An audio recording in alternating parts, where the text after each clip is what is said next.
ஹாய்ங்க. இன்றைக்கி ஒரு சூப்பரான எம்மியான ஒரு ரெசிபி தான் பார்க்க போகிறோம். என்னென்னு பார்த்தோன்னே உங்களுக்கு தெரிஞ்சிருக்கும். ஆமாங்க, நல்லா குண்டு குண்டுன்னு குலோப் ஜாமுன் தான். ஏன்னா ஃபங்க்ஷன் டைமில் செஞ்சால் எவ்வளோங்க சாப்பிட்றது.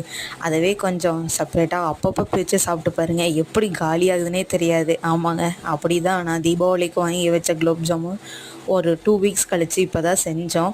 அது செஞ்சது தான் லேட்டுன்னு நினைக்கிறேன். காலியானது என்னமோ அவ்வளோ சீக்கிரம் ஒரு காலி ஆகிடுச்சுங்க. ஆமாம், எப்படின்னு பார்த்தீங்கன்னா ஆல்ரெடி உங்களுக்கு தெரிஞ்சிருக்கும். எப்பயும் போல தான் அந்த மிக்ஸை வாங்கி அதில் பால் ஊற்றி மிக்ஸ் பண்ணி கரெக்டாக நம்ம சப்பாத்தி மாவு அதை விடவே கொஞ்சம் ட்ரையாக பிசைஞ்சிக்கலாம். பால் ஊற்றி மிக்ஸ் பண்ணி கொஞ்சம் அந்த குட்டி குட்டியாக உருண்டை பிடிச்சக்கப்புறம் அந்த உருண்டைங்களெல்லாம் பார்த்தீங்கன்னா மீடியம் ஆயில் ஹீட்டில் வந்து குளிப்பாட்டிட வேண்டியதாங்க. அது அழகாக பொன்னிறமாக பொரிச்சு எடுத்ததுக்கப்புறம் ஏற்கனவே நம்ம காய்ச்சி வச்சுருக்க சக்கரை பாகு ரேஷியோலாம் பின்னாடி பேக்கெட்லேயே கொடுத்துருப்பாங்க.